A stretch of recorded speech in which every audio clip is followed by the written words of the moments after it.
ಹೆಂಗಿದೆ ಮೈಗೆ? ಹಾ, ನನ್ನಿಂದ ನೀನಕ್ಕೆ ಇಷ್ಟೆಲ್ಲ ರೆಸ್ಟ್ ತಗೋಬೇಕು? ಯಾಕೆ ಕಷ್ಟಪಡಬೇಕು?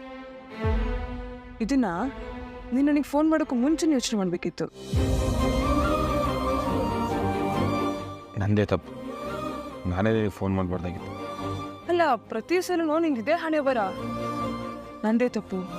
ನಾನೇ ತಾಳಿ ಕಟ್ಬಾರ್ದಿತ್ತು, ನಾನೇ ಫೋನ್ ಮಾಡಬಾರ್ದಿತ್ತು. ಅಲ್ಲ, ನಿನ್ನ ಪ್ರಾಬ್ಲಮ್ ಏನಪ್ಪ? ಸ್ವಲ್ಪ ಓಪನಾಗಿ ಹೇಳ್ಕೊ ನನ್ನ ಹತ್ರ. ನೀನು ನನಗೋಸ್ಕರ ಕಷ್ಟಪಡೋದನ್ನು ನನ್ನ ನೋಡೋಕ್ಕಾಗ್ತಿಲ್ಲ ಗೊತ್ತಾ? ಒಂಥರ ಇಷ್ಟ ಇದೆ ಇಲ್ಲಿ. ನೀನು ಈ ರೀತಿ ಎಲ್ಲ ಫೀಲ್ ಮಾಡ್ಕೋಬೇಡ ಗುಂಡ. ಅಯ್ಯೋ, ಅಷ್ಟಕ್ಕೂ ನಾನು ಯಾರು? ನಿನ್ನನ್ನು ನಾನು ನೋಡ್ಕೊಳ್ತೀನಿ, ಯಾರು ನೋಡ್ಕೊಳ್ತಾರೆ? ತಾಳ, ಈಗಾಗಲೇ ನಿನ್ನ ಮುಂದೆ ತುಂಬ ಹೋಗಿದ್ದೀನಿ. ಈಗೆಲ್ಲ ಮಾತಾಡಿ ಇನ್ನಷ್ಟು ಕುಗ್ಗಿಸ್ಬೇಡ. ಕುಗ್ಗೋಗೋದು ತಪ್ಪನ ನೀನೇನು ಮಾಡಿಲ್ಲ ಗುಂಡ.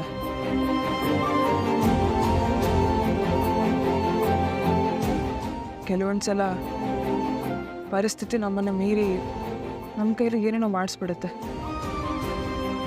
ಇಲ್ಲ, ಟೈಮ್ ಅಷ್ಟೇ ಗುಂಡ. ನೀನು ಈ ಗಿಲ್ಟಿ ಫೀಲಿಂಗ್ ಎಲ್ಲ ಮಾಡ್ಕೋಬೇಡ. ಬೇಡ ಬೇತಾಳ, ನಾನು ಹೊಡ್ತೀನಿ. ಪೊಲೀಸ್ನವರು ಕೈಯಲ್ಲಿ ಹಾರ ಹಿಡ್ಕೊಂಡು ನಿನಗಿಂತ ವೇಟ್ ಮಾಡ್ತಾ ಇದ್ದಾರೆ, ನಿಂಗೆ ಸನ್ಮಾನ ಮಾಡೋಣ ಅಂತ. ನೀನು ನೋಡ್ಕೋಬಾರ್ದು ಅಂತಾನೆ ನಿನ್ನ ಕಾಲಕ್ಕೆ ಬುಲೆಟ್ ಹೊಡೆದಿರೋದು. ಇವಾಗೇನು, ನೀನು ಹೋಗ್ಬೇಕಾ? ಹೌದು. ಸರಿ, ನೀನು ಕೂಲಾಗಿರು. ನಾನು ಅಮ್ಮನಿಗೆ ಫೋನ್ ಮಾಡಿ ಬರಕ್ಕೆ ಹೇಳ್ತೀನಿ, ನೀನು ಅವ್ರ ಜೊತೆ ಹೋಗು. ಮೆಂಟ್ಲೇನೆ ನೀನು? ನಿನಗೇನಾದ್ರು ತಲೆ ಕೆಟ್ಟಿದ್ಯಾ? ಅಮ್ಮ ಇಲ್ಲಿಗೆ ಬಂದರೆ ಪ್ರಾಬ್ಲಮ್ ಆಗಲ್ವಾ? ನಿಮ್ಮ ಮನೆಯವ್ರಿಗೆ ಅವಮಾನ ಆಗಲ್ವಾ? ಪೊಲೀಸವ್ರ ಮುಂದೆ ಅಷ್ಟೆಲ್ಲ ಕೊಚ್ಕೊಂಡ್ವಿ. ಇಲ್ಲಿ ನೋಡಿದ್ರೆ ನನ್ನ ಮಗಳೇ ಅವನ್ನ ಮನೇಲಿ ಇಟ್ಕೊಂಡು ಕಾಪಾಡ್ತಿದ್ದಾಳೆ ಅಂತ. ಇದೆಯಾವಾಗಪ್ಪ? ನನ್ನ ಮನೆಯವ್ರ ಮಾನವರ್ಯದ ಬಗ್ಗೆ ನೀನು ಯೋಚನೆ ಮಾಡೋದಕ್ಕೆ ಶುರು ಮಾಡಿದೆ? ನೋಡ್ಗುಂಡ, ನೀನು ಒಂದು ಹಂತಕ್ಕೆ ಚೇತರಿಸ್ಕೊಳ್ಳೋ ತನಕ ನಾನಿನ್ನ ಎಲ್ಲಿಗೂ ಕಳ್ಸಲ್ಲ. ಸ್ವಲ್ಪ ಯೋಚನೆ ಮಾಡಿ. ಇದು ನಿನ್ನ ಮನೆ. ನಿನ್ನ ಜೊತೆ ಯಾರಾದರೂ ನೋಡಿದ್ರೆ ನಿನ್ನ ಬಗ್ಗೆ ಏನು ಅನ್ಕೋತಾರೆ ಹೇಳ? ಅಪ್ಪ ಗುರುಗಳೇ, ಅದನ್ನ ನಾನು ನೋಡ್ಕೊಳ್ತೀನಿ. ತಾವು ಹೋಗಿ ರೆಸ್ಟ್ ಮಾಡಿ. ನೀನು ನನ್ನ ಮಾತು ಕೇಳು. ಸುಮ್ಮನೆ ನನಗೆ ಕೂಲಾಗಿ ಕೂತ್ಕೋ. ನಾನು ಹೋಗಿ ಜ್ಯೂಸ್ ತರ್ತೀನಿ.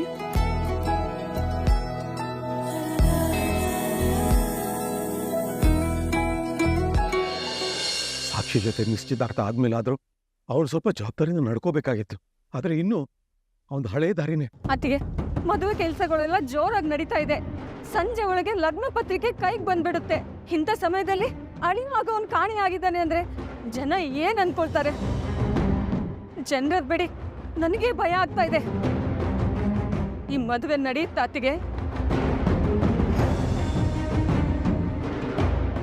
ಏನೇ ಇದ್ರು ಈಗಲೇ ಹೇಳ್ಬಿಡಿ ಅತ್ತಿಗೆ. ಸಾಲ ಸೂಲ ಮಾಡಿ ಈ ಮದುವೆ ಮಾಡಕ್ ನಿಂತಿದ್ದೀನಿ. ಆಮೇಲೆ ನಮ್ಮನ್ನು ಬೀದಿಗೆ ತರಬೇಡಿ ಅತ್ತಿಗೆ.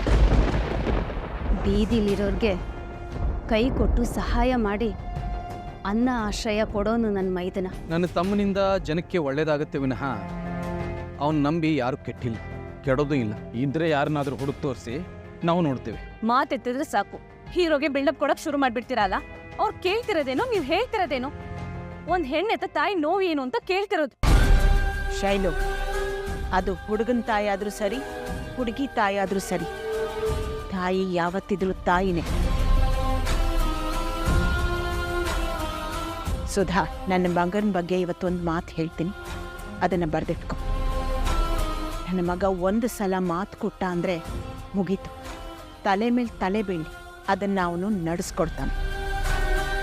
ಇನ್ನು ಮದುವೆ ತಯಾರಿಗಳನ್ನು ಮುಂದುವರಿಸ್ಕೋಬೋದು. ಅಲ್ಲ ಅತ್ತಿಗೆ, ಅದು ಪೊಲೀಸ್ನವರು ಹುಡ್ತಾ ಇರ್ಬೇಕಾದ್ರೆ ನೀನು ತಯಾರಿಗಳನ್ನು ಮಾಡ್ಕೊ ಅಂದೆ. ಅನ್ಕೊಂಡಿದ್ದ ದಿನ ಅನ್ಕೊಂಡಿದ್ದ ಮುಹೂರ್ತದಲ್ಲಿ ನನ್ನ ಮಗ ಸಾಕ್ಷಿಗೆ ತಾಳಿ ಕಟ್ತಾನೆ. ನೀವಿಷ್ಟು ಹೇಳಿದ್ಮೇಲೆ ನನ್ನ ಜನರ ಮಾತಿಗೆ ತಲೆ ಕೆಡ್ಸ್ಕೊಳ್ಳಲ್ಲ. ನನ್ನ ಮನ್ಸಿಗೆ ಸಮಾಧಾನ ಸಿಕ್ತು. ಸುಧಾ, 1 ನಿಮಿಷ. ಇನ್ನು ಮುಂದೆ ನನ್ನ ಮಗನ್ನ ಅನುಮಾನದಿಂದ ನೋಡೋದು, ದನಿ ಏರ್ಸ್ಕೊಂಡು ಮನೆ ಮುಂದೆ ಬರೋದು, ಅದೆಲ್ಲ ಮಾಡ್ಕೊಡುದು ನೀನು. ಇದು ಜಗನ್ನಾಥ್ ಮೇಷ್ಟ್ರ ಮನೆ. ಈ ಮನೆ ಬೀಗ್ತಿಯಾಗಿ ನಮಗ್ ಗೌರವ ಕೊಡೋದು, ನಿನ್ನ ಗೌರವನ ನೀನು ಉಳಿಸ್ಕೊಳ್ಳೋದು ನಿನ್ನ ಕರ್ತವ್ಯ. ಅದು ಗೊತ್ತಿಲ್ಲ ಅಂದ್ರೆ ಕಲ್ತ್ಕೋ ಅದನ್ನ. ಅರ್ಥ ಆಯ್ತಾ ನಿನಗೆ? ಆಯ್ತತ್ತಿ, ನಾನು ಬರ್ತೀನಿ.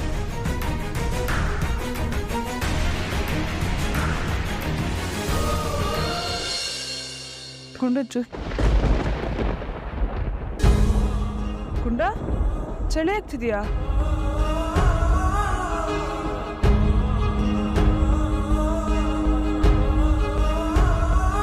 ಜ್ವರ ಬಂದಂಗಿದೆ.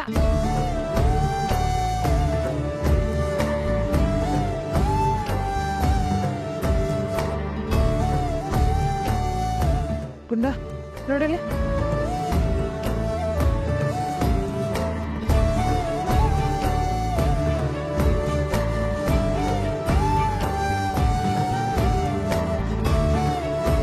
ಲೈಟಾಗಿ ಜ್ವರ ಇದೆ. ಡಾಕ್ಟರ್ ಹೇಳಿದ್ರು ಗುಂಡ ಪೇನಿಗೆ ಸ್ವಲ್ಪ ಜ್ವರ ಬರುತ್ತೆ ಅಂತ. ಒಂದು ನಡೆ ಮಾಡಿ ಇವಾಗ ನೀನು ರೆಸ್ಟ್ ಮಾಡು, ಆಮೇಲೆ ಎದ್ದು ವಾಕ್ ಮಾಡಿದ್ರಾಯ್ತು. ವಾಕ್ ಮಾಡಬೇಕು. ಹೋಗುಂಡ ಡಾಕ್ಟರ್ ಹೇಳಿದ್ದಾರೆ ಬ್ಲಡ್ ಸರ್ಕ್ಯುಲೇಷನ್ ಆಗುತ್ತೆ ಅಂತ. ನೀನು ವಾಕ್ ಮಾಡಿದ್ರೆ ನಿಂಗೆ ನೋವಾದ್ರೂ ಪರವಾಗಿಲ್ಲ, ಹಲ್ಲು ಕಚ್ಕೊಂಡ್ರು ನೀನು ವಾಕ್ ಮಾಡಲೇಬೇಕಂತೆ. ಇವಾಗ ರೆಸ್ಟ್ ಮಾಡು.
ಗುಂಡ ಬಾಯಿ.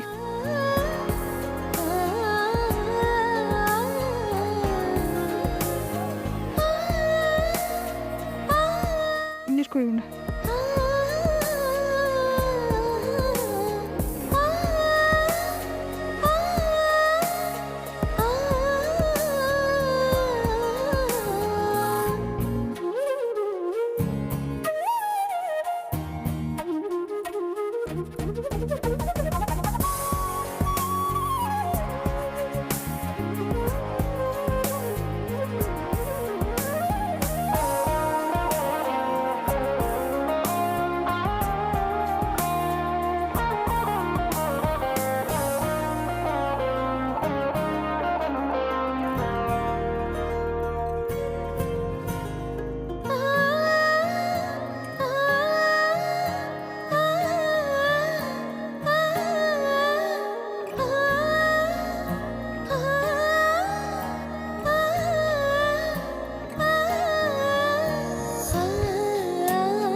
ಗುಂಡ ಗುಂಡ ಅದೆಲ್ಲಪ್ಪ ವಾಕ್ ಮಾಡು. ಅದೇ ಇರು.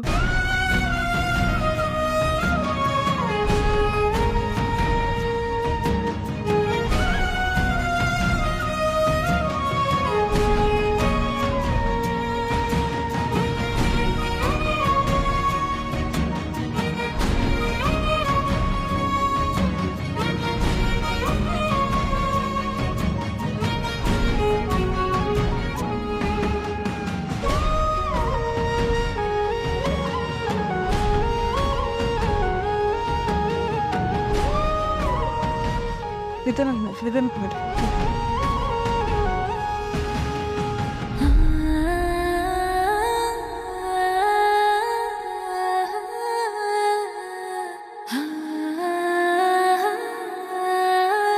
ಗುಂಡ ಆಗುತ್ತೆ ಬಾ, ಗುಂಡ ಬಾ, ನೋಡಿ ತಲೆ ಮೊಟ್ಟಕ್ಕೆ ಬಿಡ್ತೀನಿ ನಾನು ಬಾ.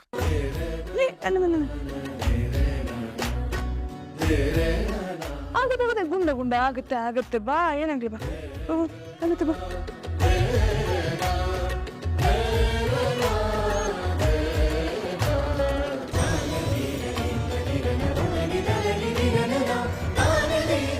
ಸ್ವಲ್ಪ ಹೊತ್ತಷ್ಟೇ ಗುಂಡ, ನಾವು ಕಮ್ಮಿ ಆಗುತ್ತೆ, ಏನಾಗಲ್ಲ.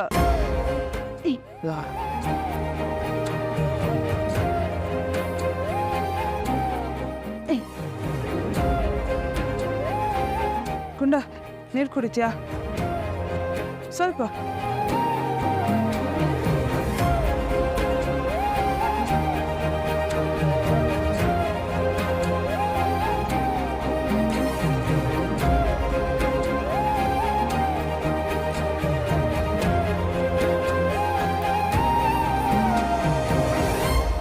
Mama re za ni za, mama re za ni za ni za ni za.